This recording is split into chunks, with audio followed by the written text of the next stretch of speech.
Hi there, my name is Adam and I'd like to welcome you very warmly and gratefully to the community of Narcissistic Abuse Survivors.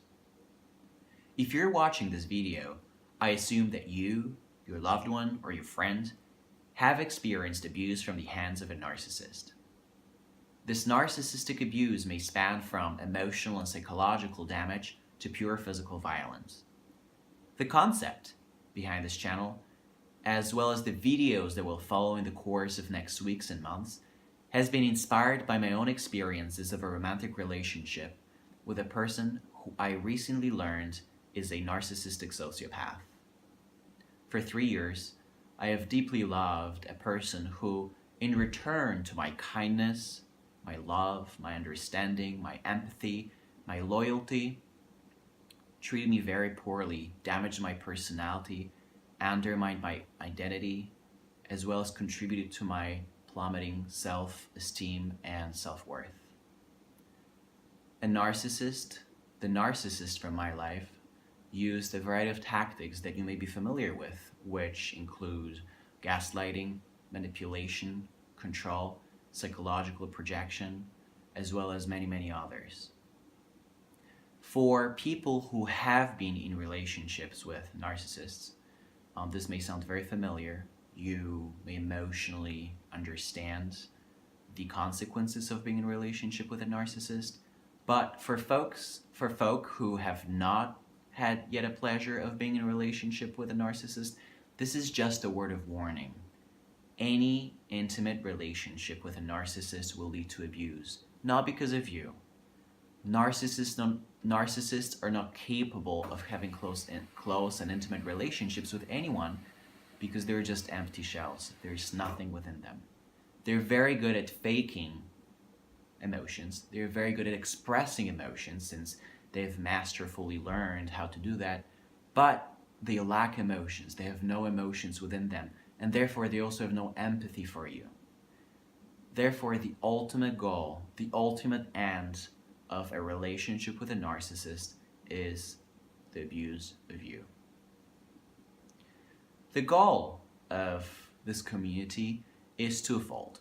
Firstly, I hope that these videos will be very informative so you can learn more and gain a better understanding, deeper understanding of narcissism and narcissists, how they think, what they do, how they do it, as well as what they're doing to you. And secondly, this is my sincere hope that through that knowledge, through that better understanding, you will be able to heal. Personally, I only started to heal recently when I accepted the fact that there were patterns in the behaviors of my narcissist, and I start to understand why this was happening, why I felt the way I did, and that was not a very pleasant feeling. It was grief at first, but then the grief started to turn into confusion and deep shock and disbelief and trauma, which we'll talk about at a later stage in this community, because trauma bonding and trauma are things that anyone who have been in any relationship with a narcissist will unfortunately have to go through. The topic of today's episode is who is a narcissist and how do we diagnose narcissism, and what's missing in the DSM, Diagnostic and Statistical Manual's description.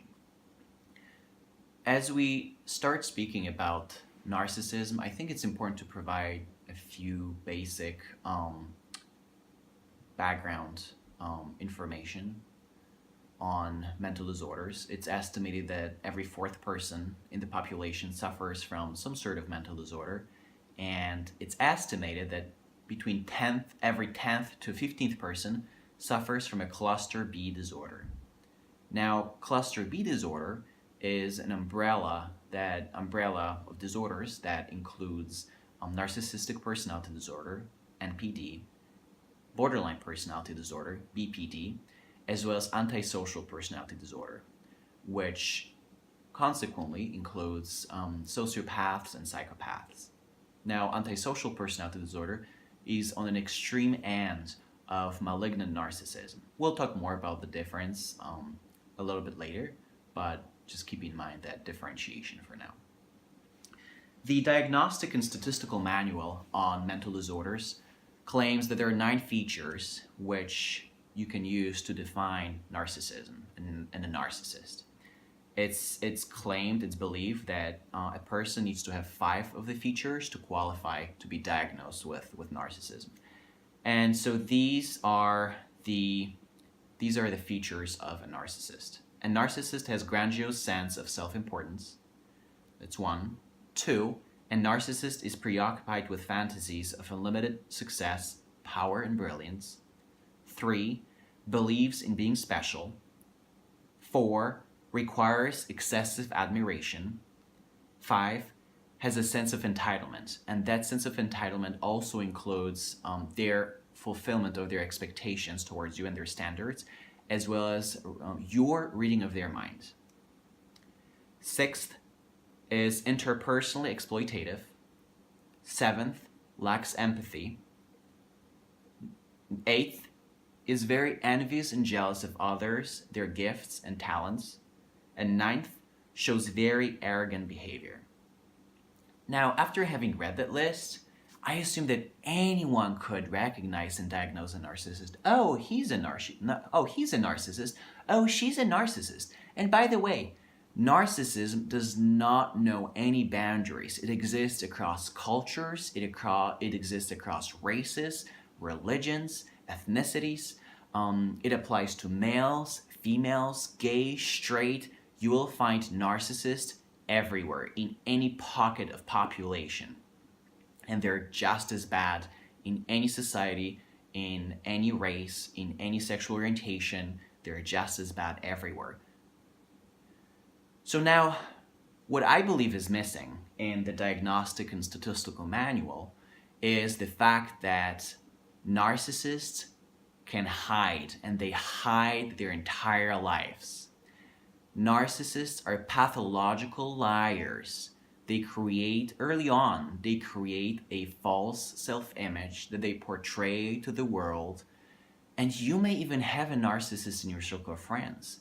However, you believe in what you're fed with because they're such master manipulators. They will do anything and everything to preserve and protect their false self-image. This is their existence. This is what they have to believe in, because otherwise they would collapse. They would be damaged if that false self-image did not exist. This is really important to note, and this is a critical differentiator between the Diagnostic and Statistical Manual and what you'll find in real life. That you will find it very challenging to diagnose and to see narcissists as well as other cluster B disordered people because they hide. This is also why this disorder, why this disease is so disturbing. Not just disturbing, but it makes you feel crazy.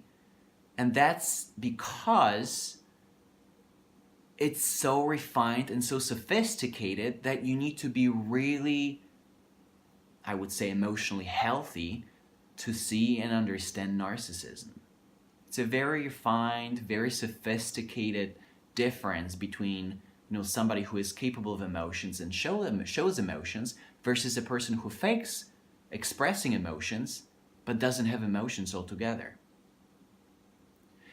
And now, it's also important to know that once a narcissist who is in a close relationship with you feels that you may threaten his or her false self-image, they will go on to destroy you.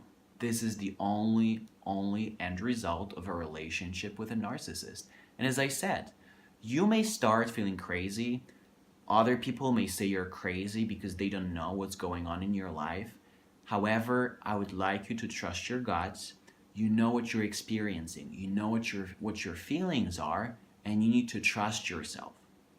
Then eventually we'll talk more about trauma bonding and why we have remained in relationships for such a long time. Obviously, we love the people that that harm us very deeply on a very profound level. And by the way, they imprint us with significant and profound and deep wounds that we have to deal with and we need to heal over time. And it's not an easy process. It's a very lengthy process, but it's healable, and we can move on from the trauma that we experience. Anyways, I think this is it for today. I've covered the most important difference between the Diagnostic and Statistical Manual and why this is so difficult to diagnose narcissists in our daily lives.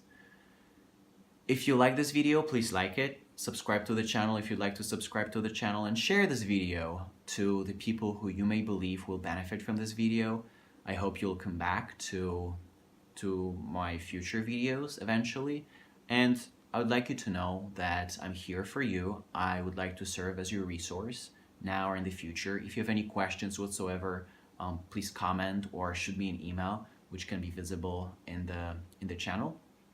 And otherwise, please love yourself first, trust yourself, and respect yourself. This is really important. This is what I've learned through my relationship with a narcissist, is that we need to put ourselves first. We need to love ourselves more than we love other people. And again, this doesn't preclude you from loving someone very deeply and very profoundly, as I have loved my narcissist, but you also need to love yourself.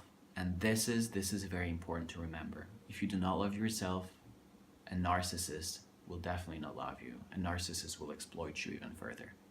Anyways, thank you so much for today, and I'll see you soon. Thanks. Bye.